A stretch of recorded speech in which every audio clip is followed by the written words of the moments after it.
Hello Aquarius, ये होगी आपकी वीकली लव रीडिंग जो कि होने वाली है 29 सितंबर से लेकर के 5 अक्टूबर 2025 में। आपकी लव लाइफ कैसे रहने वाली है उसके बारे में। सन, मून, राइजिंग एंड वीनस की पोजीशन अगर आपकी एक्वेरियस यानी कि कुंभ राशि में है तो रीडिंग आपके लिए है। ये रीडिंग वाइस वर्सा हो सकती है, इंटरचेंजेबल भी हो सकती है, तो जैसे रेजोनेट करती है प्लीज़ वैसे लें। एंड क्रॉस वॉचर भी इस रीडिंग को देख सकते हैं। अगर ये रीडिंग रेजोनेट करती है तो प्लीज़ लाइक करें, शेयर करें, सब्सक्राइब करें मेरे चैनल को कृष्णा टैरो, और मेरे दूसरे चैनल को भी सब्सक्राइब कर लीजिए, इसका नाम है किंग ऑफ कप्स टैरो। उसका लिंक मैंने डिस्क्रिप्शन बॉक्स में नीचे दिया हुआ है। अगर आप बुक करना चाहते हैं प्राइवेट पेड रीडिंग मेरे साथ तो आप मुझे ईमेल कर सकते हैं या फिर आप मेरी वेबसाइट पर जाकर के बुक कर सकते हैं। दोनों के लिंक आपको नीचे मिल जाएंगे डिस्क्रिप्शन बॉक्स में। चलिए शुरू करते हैं आपकी reading. Aquarius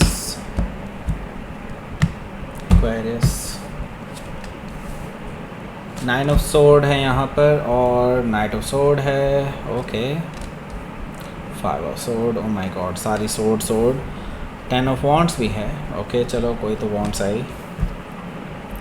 high priestess energy, 7 of wants, night of wants, oh my God, सारे गंदे गंदे कार्ड हैं भाई, क्या है यार। 8 of wants bottom of the deck. एक आधे को छोड़ करके सारे बेकार कार्ड हैं भाई। तो यहाँ पर सबसे पहले तो मैं आपको बता देता हूँ कौन कौन से साइन हैं यहाँ पर। Aries, Leo, Sagittarius, Gemini, Libra, Aquarius. Specific sign में यहाँ पर मुझे दिखाई दे रहा है पाइसिस, सजिटेरियस, ओके, जेमिनी भी है वैसे। Okay so let's start your reading. यहाँ पर बॉटम ऑफ द डेक है हमारे पास 8 ऑफ वॉन्ट्स।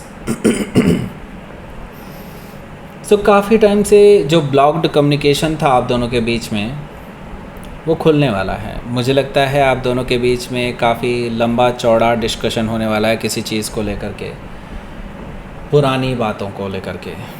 ओके, तो ये बैक एंड फोर्थ कम्युनिकेशन है और इसका मतलब साफ है कि आप दोनों ही एक दूसरे से बात करने वाले हैं और मुझे लगता है कि वहाँ से अब काफ़ी कुछ क्लैरिटी आप दोनों को मिलने वाली है।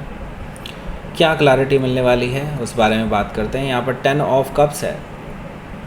सो आप में से काफ़ी सारे लोग या तो मैरिड हैं इस पर्सन के साथ, या फिर हो सकता है कि एक बहुत बड़े रिलेशनशिप में थे, काफ़ी लंबे चौड़े टाइम से आप दोनों रिलेशनशिप में थे और शादी वगैरह की भी बातें चल रही थी, शादी करना चाहते थे आप लोग, लेकिन because of some reasons you were not able to do that. Okay, so जिनकी शादी हो चुकी थी उनके बीच में बड़ा ही सेपरेशन चल रहा है काफ़ी टाइम से। लेकिन जो लोग, मतलब वैसे सेपरेशन तो दोनों ही केसेस में चल रहा है, लेकिन फिर भी मैं देख रहा हूँ जो लोग शादीशुदा नहीं थे एक दूसरे के साथ उनके लिए भी मैं देख रहा हूँ बिकॉज ऑफ थर्ड पर्सन कुछ ना कुछ दिक्कतें पैदा हो गई हैं। और मुझे लगता है कि आपका ये जो हैप्पी फैमिली हैप्पी लाइफ वाला जो एक टारगेट था इस रिलेशनशिप में कहीं ना कहीं अनअचीवेबल रह गया है। ओके, डेथ कार्ड है यहाँ पर। यस डेफिनेटली वो सपना आप काफ़ी पीछे छोड़ चुके हैं और उसको कुचल चुके हैं, वैसे मुझे कहना चाहिए, क्योंकि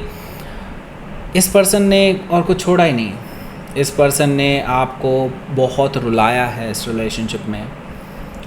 आपने बहुत बुरे दिन देखे हैं इस पर्सन के साथ, राइट, एंड नाउ आप अपनी लाइफ में एक्चुअली खुश हैं क्योंकि इस पर्सन ने आपकी लाइफ में दुख के अलावा और कुछ दिया ही नहीं आपको।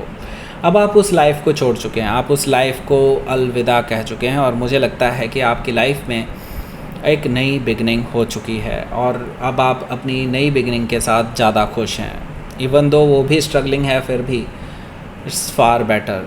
ओके, सो एक ट्रांसफॉर्मेटिव फेज़ है जिससे आप निकले हैं और मुझे लगता है कि वो नेसेसरी भी था और एट द सेम टाइम आपके लिए अब ब्लेसिंग की तरह है। ओके, नई शुरुआत की तरफ आप आगे बढ़ रहे हैं। हो सकता है कि आप किसी स्कॉर्पियो से डील कर रहे हो या फिर उनके चार्ट में हो सकता है यहाँ पर 2 ऑफ पेंटिकल्स भी मौजूद है जो कि मुझे बता रहा है कि इस पर्सन के साथ देखिए ऐसा ही है। यह पर्सन हमेशा ऑप्शंस खुले रखते हैं, आपके अलावा भी कोई ऑप्शंस था जिसकी वजह से ही एक्चुअली आप दोनों के बीच में गलतफहमियां पैदा हुई हैं। मुझे लगता है कि अभी भी वो ऑप्शंस मौजूद है और ये पर्सन अभी भी उनके साथ कुछ टाइम स्पेंड कर रहे हैं। हालांकि अभी आपके साथ चीज़ों को सुधारने की कोशिश कर रहे हैं लेकिन without closing of the cycle. Okay, मुझे लगता है कि आप खुद ही क्लोजिंग करने वाले हैं इस पर्सन के साथ। आप बढ़ने की तो छोड़िए, आप इस पर्सन को फाइनल ब्रेकअप देने वाले हैं इनका कन्फ्यूजन आप मिटाने वाले हैं, क्योंकि आप अब अपने आप को ऑप्शन से डिलीट कर रहे हैं इनकी लाइफ से। ओके, जस्टिस कार्ड से ये पर्सन आपके साथ रिकन्सिलिएशन की उम्मीद लेकर के आ रहे हैं, लेकिन मुझे लगता है कि ऐसा है कि आप इस पर्सन को अब फाइनल ब्रेकअप देने वाले हैं। मतलब ये दरकार कर रहे हैं कि आप उनके साथ रिकन्सिलिएशन कर लें, आप दरकार कर रहे हैं कि अब मुझे आज़ाद करो, मुझे नहीं चाहिए आप। ओके, सो यहाँ पर जस्टिस कार्ड से मैं ये देख रहा हूँ, ऐसा इसलिए है क्योंकि ये पर्सन आपके पास इसलिए आ रहा है क्योंकि इनको अब रियलाइज़ हो रहा है कि इन्होंने आपके साथ गलत किया था, क्योंकि इनके साथ अब कुछ भी अच्छा नहीं हो रहा है काफ़ी टाइम से, क्योंकि इनका कर्मा ने इनको बहुत अच्छे से लात मारी है पिछवाड़े पे। ओके, हो सकता है कि आप किसी लिब्रा से डील कर रहे हो या फिर उनके चार्ट में हो सकता है। तो लेट्स सी देख लेते हैं यहाँ पर पहला कार्ड है 9 ऑफ सोर्ड का। ये पर्सन जब आप इनको रिजेक्ट कर देंगे तो ये पर्सन से सहा नहीं जाएगा। इनको बिल्कुल रिजेक्शन की उम्मीद ही नहीं थी। उनको लगता था कि आप उनको एक्सेप्ट कर लेंगे, चाहे वो जैसे भी हैं, आप उनको अभी भी प्यार करते हैं और आप उनको एक्सेप्ट कर लेंगे। उनको ये उम्मीद थी, उनको ये उम्मीद कतई भी नहीं थी कि आप उनको हमेशा के लिए रिजेक्ट करके चले जाएंगे यहाँ से। ओके, सो ये पर्सन आपको रात भर कॉल या मैसेज वगैरह करते रहेंगे और बहुत रोना धोना करते रहेंगे। ऐसा मुझे दिखाई दे रहा है कि काफ़ी परेशान कर सकते हैं आपको पूरी रात भर। ओके, तो मैं ये देख रहा हूँ कि ये बिहेवियर इस पर्सन का आपको समझ में नहीं आएगा। दिन में भी इनका ये चालू रहेगा, अगले दिन मुझे दिखाई दे रहा है कि ये बार बार कॉल मैसेज वगैरह करते रहेंगे ताकि आप उनकी बात कुछ सुन लें, आप उनको एक्सेप्ट कर लें वगैरह वगैरह। मैं ये देख रहा हूँ ये काफ़ी इम्पल्सिव डिसीज़न लेने वाले हैं। काफ़ी मुझे दिखाई दे रहा है इवन ट्रैवलिंग भी इन्वॉल्व दिखाई दे रही है कि इनकी तरफ से ट्रैवल भी हो सकती है आपके टूवर्ड्स। काफ़ी इम्पेशेंट बिहेवियर होगा और मुझे लगता है कि आप दोनों के बीच में बहस होने वाली है इस चीज़ को लेकर के। और ये बहस सिर्फ यहीं तक सीमित नहीं रहने वाली है। हो सकता है कि आप किसी जेमिनी से डील कर रहे हो या फिर उनके चार्ट में हो सकता है ये बहस आगे ईगोइस्टिक बैटल में तब्दील होने वाली है। ये आगे भी स्प्रेड करेगी। मुझे लगता है कि आप दोनों के बीच में काफ़ी लंबी चौड़ी बहस हो सकती है। अगर ये पर्सन ट्रैवल करके आपके पास आया है तो डेफिनेटली ये पर्सन आपसे फ़ेस टू फेस मिलना चाहेगा और मुझे लगता है कि आप इनको टाइम नहीं देंगे। होगा ये कि ये पर्सन ज़बरदस्ती आपसे मिलेंगे और मुझे लगता है वहीं से लड़ाई शुरू होगी। 5 ऑफ सोर्ड से मुझे दिखाई दे रहा है आप इस पर्सन को बहुत अच्छे से आड़े हाथों लेने वाले हैं। मुझे नहीं लगता कि ये पर्सन आपको किसी भी तरह से मनाने में कामयाब होगा। इवन आप इस पर्सन को थ्रैश करने वाले हैं पूरी तरह से। आपकी तरफ से मैं देख रहा हूँ कि विक्ट्री आती हुई नज़र आ रही है। इस पर्सन की तरफ से भी ये हार नहीं मानने वाले। ओके, 10 ऑफ वॉन्ड्स है यहाँ पर आपके लिए, लेकिन ये पर्सन बोझ की तरह बन जाएगा कि ये पर्सन मान ही नहीं रहे हैं। आप इस पर्सन को रिजेक्ट कर रहे हैं, तब ये रिजेक्शन एक्सेप्ट नहीं कर रहे हैं। ये चीज़ मुझे दिखाई दे रही है 10 ऑफ वॉन्ड से। तो यहाँ पर डेफिनेटली आपके लिए ये पर्सन बोझ की तरह बन जाएगा। ये रिलेशनशिप आपके लिए बोझ की तरह बन जाएगा इस हफ्ते। ओके, आपकी इंट्यूशन आपको बार बार ये बता रही है कि रिजेक्ट दिस पर्सन। इस पर्सन को हमेशा के लिए हर जगह से ब्लॉक कर दीजिए अपनी लाइफ से। आपकी इंट्यूशन आपको बार बार ये कह रही है क्योंकि ये पर्सन कुछ ना कुछ ऐसा करने जा रहा है जो शायद आपको शर्मिंदा कर सकता है। सो बेटर होगा इस पर्सन को टाटा बाय बाय कहिए पूरी तरीके से, हर तरह से, सोशल मीडिया से भी, हर जगह से इस पर्सन को हटा दो जहाँ से भी आप कनेक्टेड हैं इस पर्सन के साथ। Okay, the high priestess energy मुझे ये चीज़ बता रही है अपनी इंट्यूशन को फॉलो करें। अगर आपको थोड़ा सा भी खतरा नज़र आता है तो अगर आपको लीगल हेल्प लेनी पड़े तो वो भी लीजिए। मुझे लगता है कि वो ज़रूरी है। इस पर्सन ये क्योंकि साइकोटिक हो चुका है ये पर्सन। ओके, हो सकता है कि आप किसी पाइसी से डील कर रहे हो या फिर उनके चार्ट में हो सकता है। तो यहाँ पर देखिए 7 ऑफ वॉन्ड्स है।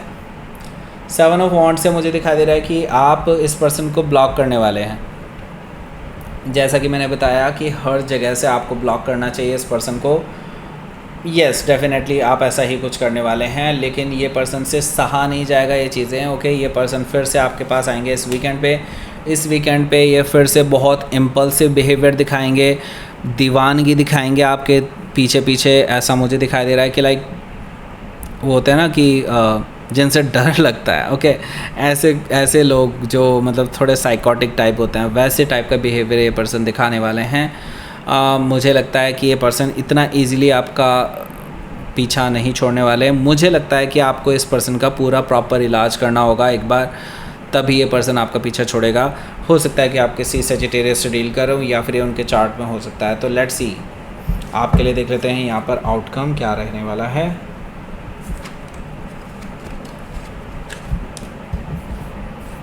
3 ऑफ सोर्ड है, येस डेफिनेटली यही आउटकम होना चाहिए था। एस ऑफ पेंटिकल्स बहुत अच्छे, ओके। सो देखिए एक्वेरियस, यहाँ पर मैं आपको ये कहूँगा क्योंकि 3 ऑफ सोर्ड है यहाँ पर, तो आपको इसका दिल तोड़ना ही पड़ेगा। आपको इसको ये दिखाना होगा कि आपके लाइफ में ऑलरेडी कोई आ चुका है, चाहे भले ही आप फेक करें इस चीज़ को, लेकिन आपको करना चाहिए, तभी ये पर्सन आपका पीछा छोड़ेगा। जब तक इसको लगता रहेगा ना कि आप सिंगल हैं, तब तक ये पर्सन आपके पीछे पीछे ही रहेंगे। आप ऐसा कीजिए, आप एक फ़ेक रिलेशनशिप बना लीजिए किसी के साथ, आपका कोई अच्छा दोस्त है उनके साथ, ओके। उनको बस बता दीजिए कि आपको इस पर्सन से पीछा छुड़ाना है इसलिए, ओके। 3 ऑफ सोर्ड से मुझे लगता है कि ये कामयाब होगी चीज़ें, और मुझे लगता है कि आप अपनी लाइफ में फिर एक नई शुरुआत कर पाएंगे फ्रीली, किसी और के बिना, किसी और की हेल्प के बिना, ओके। सो यहाँ पर मैं देख रहा हूँ कि एस ऑफ पेंटिकल से अब आप ट्रूली मीनिंग समझेंगे नई रिलेशन, मतलब नई शुरुआत का, ओके। अपनी लाइफ में एक नई शुरुआत का, क्योंकि नई शुरुआत के लिए आपको किसी की ज़रूरत नहीं पड़ती है, ओके। आप अपनी लाइफ में बिल्कुल फ्रीली एक नई शुरुआत भी कर सकते हैं, ओके। सो हो सकता है कि आप किसी जमनाई से डील कर रहे हो या फिर उनके चार्ट में हो सकता है, तो लेट्स सी देख लेते हैं यहाँ पर आपके लिए यूनिवर्स की तरफ से क्या मैसेज है। ग्रैटिट्यूड शो कीजिए, यूनिवर्स का ग्रैटिट्यूड शो कीजिए कि अगर आज आप इस हफ्ते आपका इस पर्सन के साथ ये क्लोजर हो गया तो डेफिनेटली आपके लिए अब बहुत बड़ी बात होगी, क्योंकि ये बहुत एक्सट्रीम साइकोटिक है। बिल्कुल आप इस पर्सन को समझ सकते हैं कि ये पर्सन ना मेंटल है, ओके। सो इस पर्सन से छुटकारा पाना बहुत ज़रूरी है। जो भी लोग आपके काम आए हैं, जैसे कि मैंने बताया, आप किसी दोस्त का सहारा ले सकते हैं, येस डेफिनेटली उनको ग्रैटिट्यूड शो कीजिए, क्योंकि वो ही हैं एक पर्सन जो आपको इन सारी चीज़ों से बाहर निकाल सकते हैं, ओके। सो दैट्स इट, ये थी आपकी रीडिंग एक्वेरियस। प्लीज़ लाइक करें, शेयर करें, सब्सक्राइब करें मेरे चैनल को Krishna tarot, and thank you for watching.